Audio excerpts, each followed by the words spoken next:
الفيلم بيبدأ بجيهون وهو بيحط كل الفلوس اللي معاه في مسابقة للخيل وبيكسب 4 مليون ون كوري، وبيتصل ببنته عشان تخرج معاه عشان يحتفلوا بعيد ميلادها. وهو بيكلم بنته بيلاحظ ان عصابة القمار اللي مديون لهم بيراقبوه، وبيحاول يهرب منهم وهو بيجري بيخبط في بنت وبيقع على الأرض. وبعدها عصابة القمار بتحصل وبيقول لهم على الفلوس اللي كسبها وإنه كان ناوي يسد بيها ديون، بس لما بيحط إيده في جيبه مش بيلاقي الفلوس. وبنعرف إن ساي بيوك البنت اللي خبطته هي اللي سرقته، وبيطلب منهم مهلة عشان يسد ديونه، وبيوافقوا على المهلة وبيمضي بدمه إنه هيسد الدين خلال شهر. بعدين وهو مروح بيقابل شخص عند المترو، والشخص ده بيقول له تلعب معايا لعبة، وجي هون بيفتكره مجرد بائع من الباعة الجائلين. فالشخص ده بيفتح شنطة مليانة فلوس وفيها بطاقتين، واحدة زرقاء وواحدة حمراء، وبيقول له في كل مرة هتفوز فيها هتكسب 100,000 ون كوري. واللعبة دي لعبة كورية تقليدية عبارة عن ورقتين مطبقين على شكل مربع. كل مرة جي هون بيضرب الورقة، لو الورقة اتقلبت جي هون بيكسب، ولو الورقة ما اتقلبتش جي هون بياخد قلم على وشه. وبيبدأوا لعب وبيخسر كذا مرة وبيتضرب على وشه، بس في الآخر بيكسب وبياخد 100,000 ون كوري. بعدها الشخص ده بيقول له تقدر تكسب فلوس كتير من خلال لعب أطفال بسيطة وسهلة. جي هون بيرفض، بس بيتفاجئ لما الشخص الغريب بيقول له على المبلغ اللي مديون بيه لعصابة القمار، وبيسأله انت عرفت ازاي؟ مش بيرد عليه، وبيديله كارت مكتوب عليه رقم تليفون، وبيقول له لو عايز تنضم للعب اتصل على الرقم اللي في الكارت. وبعد ما جي هون بيروح، امه بتقول له ان طليقته وجوزها هيسافروا امريكا وهياخدوا بنته معاهم لو ما قدرش يوفر فلوس عشان يكون مؤهل لرعايته. جي هون بيحس بالاحباط، وبالليل بيتصل بالرقم اللي على الكارت عشان ينضم للعبة. وتاني يوم بالليل بتيجي عربية، واول ما بيدخل العربية بينتشر غاز منوم وبيفقد الوعي. بعدها بيصحى بيلاقي نفسه في مكان مليان ناس لابسين نفس الملابس، وبتكون الملابس دي مترقمة، وبيكون هو رقم 456. وبيدخل لهم الحراس المقنعين وبيقولوا لهم انهم هيلعبوا 6 ألعاب مختلفة، واللي هينجح في ال6 ألعاب هيفوز بمبلغ مالي كبير. وبنعرف ان المسؤولين في اللعبة اختاروا كل الاشخاص اللي موجودين بناء على مشاكلهم وديونهم، يعني كل اللي بيلعبوا عندهم ديون ومشاكل. بعدها اللاعبين بيوقعوا على قواعد اللعبة، وهي ان اي لاعب عايز ينسحب بينسحب قبل البدء، لكن لو اللعبة بدأت ومش عايز يكمل ما ينفعش ينسحب إلا لو كل اللاعبين والأغلبية قرروا الانسحاب. وبعد ما بيوقعوا بتبدأ أول لعبة، وبيدخلوا ملعب كبير وفي آخره دمية كبيرة، وجيهون بيشوف صديق طفولته سانجو وبيسلم عليه. وبعدين بتبدأ اللعبة واللاعبين بيبقى قدامهم 5 دقايق عشان يوصلوا لخط النهاية، والدمية لما تصفر اللاعبين يتحركوا، ولما تصفر تاني اللاعبين يقفوا. ولو لفت الدمية ولقت اي حد بيتحرك طبعا بيخسر، والخسارة دي مش زي اي خسارة. وبيبدأوا لعب، ولما الوقت بيخلص الدمية بتلف وبتشوف الشخص اللي اتحرك، والحراس بيضربوا عليه رصاص. وطبعا باقي اللاعبين بيحصل لهم حالة من الهلع والرعب، والكل بيجري وهو خايف على حياته، بس للأسف كل اللي كان بيجري مات. وطبعا كان عددهم كبير ومات اكتر من 100 شخص. والدمية بتصفر للمرة التانية عشان اللاعبين الباقيين يستمروا في اللعب. ولما الدمية بتلف بيكون في بنت كانت بتتحرك بس استخبت ورا لاعب عشان الدمية ما تشوفهاش، والبنت دي نفس البنت اللي سرقت من جيون الفلوس اللي كسبها من سباق الخيل لما كان بيجري وخبطت فيه. وبتعمل حركة نادلة وبتشد الراجل اللي قدامها من شعره وهو بيجري عشان توصل للخط الأحمر اللي هو خط النهاية، وبينطلقوا وبعضهم بيوصل للخط. وجي هون لما قرب يوصل للخط وهو بيجري بيخبط في جثة واحد من اللي ماتوا، وكان خلاص هيقع، بس بيجي لاعب من وراه وبيمسكه وبينقذه في آخر لحظة، وبيبقى فاضل 3 ثواني على الوقت. وجي هون بيجري وبينط في الهواء وبيقدر يوصل للخط الأحمر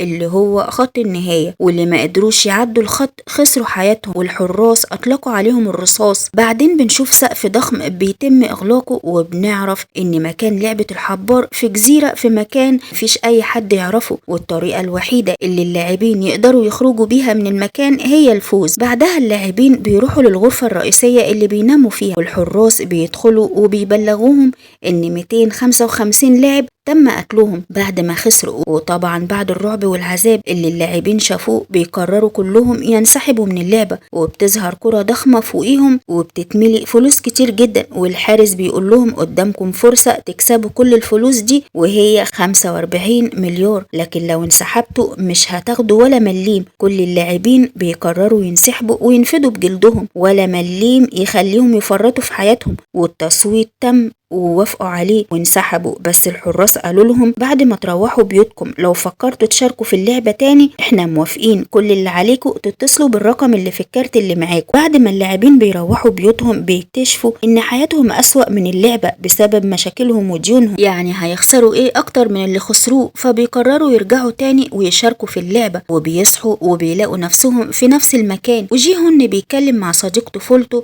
وبيقرروا يتعاونوا مع بعض. بعدها بينضم لهم اللاعب اللي أنقذ جي هون من السقوط، وبينضم لهم كمان اللاعب رقم 1 وهو راجل عجوز وعنده سرطان في المخ، فبيقول لهم أنا كده كده ميت فقررت أشارك في اللعبة. وبيدخلوا في ملعب واللي هيبدأوا فيه اللعبة التانية، وفيها كل لاعب بياخد قطعة حلوى مسطحة زي البسكوتة ومحفور فيها شكل نجمة أو مثلث أو دائرة أو مظلة، والمطلوب من اللاعب إنه يطلع الشكل من الحلوى من غير ما يكسرها، وبيستخدموا إبرة رفيعة عشان ينحتوا حوالين الشكل، ولو الحلوى اتكسرت أو الشكل اتقطع اللاعب بيخسر وطبعا بيفقد حياته. وقدامهم 10 دقايق عشان يطلعوا الشكل، وبيبدأوا يلعبوا واللي بيخسر بيموت. وجي هون بيفكر إن المية بتدوب الحلوى، فبيفضل يلحس فيها لغاية ما بتدوب وبيقدر يطلع شكل المظلة، واللي بيكسب واللي بيموت. بعد ما اللعبة بتنتهي اللاعبين بيروحوا للغرفة الرئيسية وبيتم الإعلان عن موت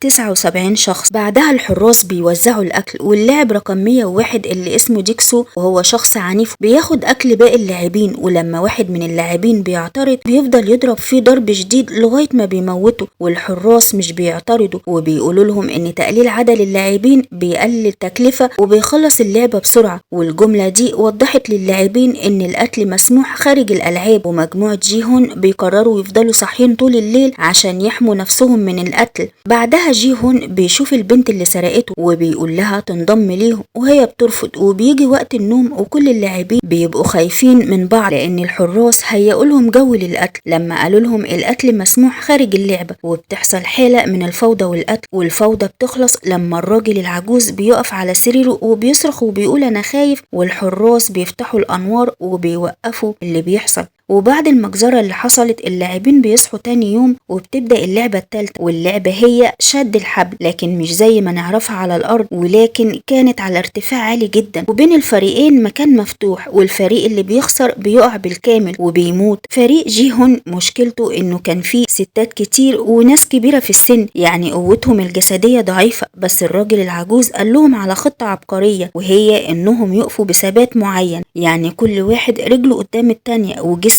مايل، ويشدوا الحبل مع بعض بطريقة واحدة. ولما الفريق التاني يبدأ يشد هم يسيبوا الحبل ثواني كأنهم بيخسروا، وده يخلي الفريق التاني توازنه يختل. بعدها يفاجئوهم ويشدوا الحبل بقوة، وبكده بيفوزوا، وبرغم ضعفهم بيقدروا يهزموا الفريق الأقوى، وده بذكاء الراجل العجوز اللي ورا سر هنعرفه بعدين. وتاني يوم بيلعبوا اللعبة الرابعة واسمها الكرات الزجاجية. الحراس بيقولوا للاعبين كل واحد يختار شخص عشان يلعب معاه، والكل بيفتكر انهم هيلعبوا سوا ضد فريق تاني، لكن الصدمة ان كل شريك هيلعب ضد شريكه، يعني واحد من الاتنين لازم يموت. وبتبقى عبارة عن ان كل لاعب عنده 10 كرات زجاجية، واللي هيبقى معاه كل الكرات هو اللي هيعيش. واللعبة دي زي لعبة البلي اللي كنا بنحدفه بالحفرة بايدينا واحنا صغيرين. في الاول جي هون بيحاول يخسر، بس لما العجوز بيبدأ يعمل نفسه عنده زهايمر جي هون بيستغل الفرصة وبياخد كل الكرات الزجاجية. بعد كده جي هون بيكتشف ان الراجل العجوز كان قاصد يعمل كده عشان يكسبه. بعدها جي هون بيتضايق جدا وبيمشي وبيسمع صوت الرصاص وبيعتقد ان الراجل العجوز مات. بعدين اللعبة بتخلص واللاعبين بيتجمعوا في الغرفة الرئيسية، وتاني يوم بيتجهزوا عشان يبدأوا اللعبة الخامسة، وبيدخلوا قاعة فيها جسر طويل مكون من صفين زجاج، صف مصنوع من الزجاج المتين اللي يتحمل الوزن التقيل، والصف التاني مصنوع من زجاج عادي لو حد مشي عليه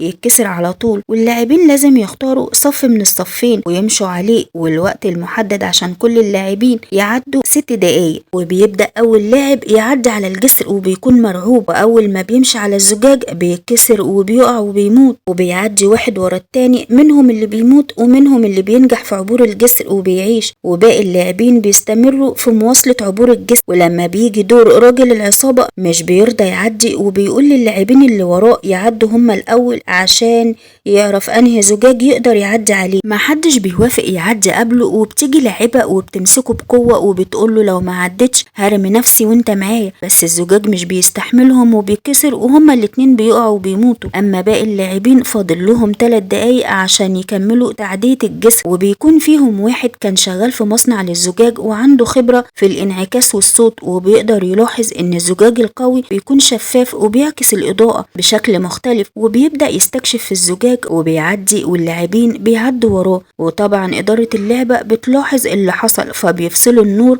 عشان محدش يكتشف نوع الزجاج، واللاعبين بيترعبوا وبيحسوا انهم خلاص هيموتوا، بس اللاعب صانع الزجاج لسه خبرته شغالة وبيطلب منهم يدلوا اي حاجة معاهم عشان يرميها على الزجاج، وبيقول لهم انه من خلال الصوت هيعرف انهي زجاج قوي وانهي ضعيف. وبيرموا قطعة من الرخامة، ولما سيو بيشوف ان مفضلش غير 22 ثانية بيتوتر وبيزق اللاعب صانع الزجاج والإزاز بيتكسر وبياخد اللاعب وبيموت، وباقي اللاعبين بيقدروا يعدوا الجسر في آخر ثانية، وبعد ما بيعدوا الجسر بينفجر، وبكده اللي اتبقى من اللاعبين 3 بس، وهم جي هون وسانجو وساي بيوك. بعد ما اللعبة خلصت الحراس قعدوا ال3 على ترابيزة في نص القاعة، والحراس بيقدموا لهم وجبة فخمة جدا كأنهم في مطعم راقي. وبعد ما خلصوا أكل الحراس حطوا سكينة قصاد كل لاعب، ودي إشارة إنهم هيخلصوا على بعض. وبالليل جي هون بيسأل ساي بيوك هتعملي إيه لو فزتي في آخر لعبة، وهي بتقوله هتجيب أمها من كوريا الشمالية وتلم شمل عيلتها. بعدين بتفضل تنزف بسبب الشظايا اللي جت عليها من انفجار الجسر، ولما جي هون لاحظ إنها بتنزف فضل يخبط على الأبواب عشان المشرفين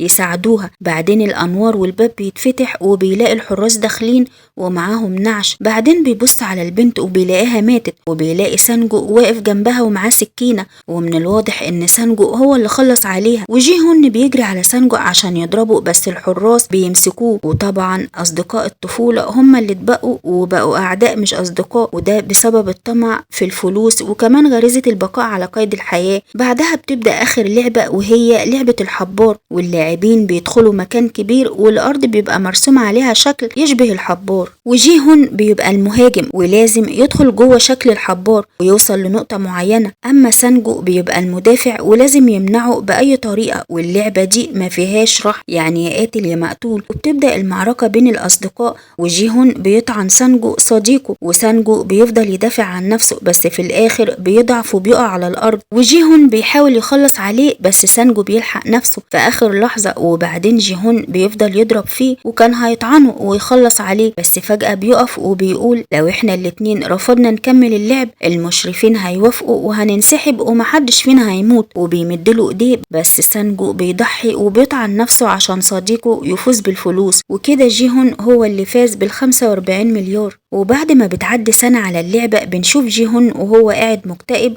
وما صرفش اي حاجة من الفلوس اللي كسبها في اللعبة، وبتيجي ست عجوزة وبتديله كارت، والكارت ده بيكون فيه دعوة، وبيروح للعنوان اللي في الكارت وبيدخل مبنى ما فيهوش اي حد غير راجل عجوز ومريض. جي هون بيتصدم لما بيلاقيه الراجل العجوز اللي كان مشارك معاه في اللعبة، والراجل بيقوله انه صانع العاب الموت، وسبب انضمامه للعبة انه زهق من الروتين وكان عايز يحس انه رجع طفل صغير قبل ما يموت. وبعد ما بيخلص كلامه بيموت. وبعد ما بيعدي كام يوم جي هون بيقرر يسافر امريكا عشان يشوف بنته، وهو رايح المطار بيشوف الراجل اللي دله على اللعبة واداله الكارت، والراجل كمان بيشوفه وبيوصل للمطار، وفجأة بيقرر يتصل على الرقم اللي في الكارت، وبيرد عليه الراجل اللي دله على اللعبة في الأول وبيقوله لو ما سافرتش هتموت. بس جي هون بيقرر ما يسافرش ويدور على أصحاب اللعبة عشان ينتقم منهم ويوقف جرائم القتل اللي بتحصل جوه اللعبة.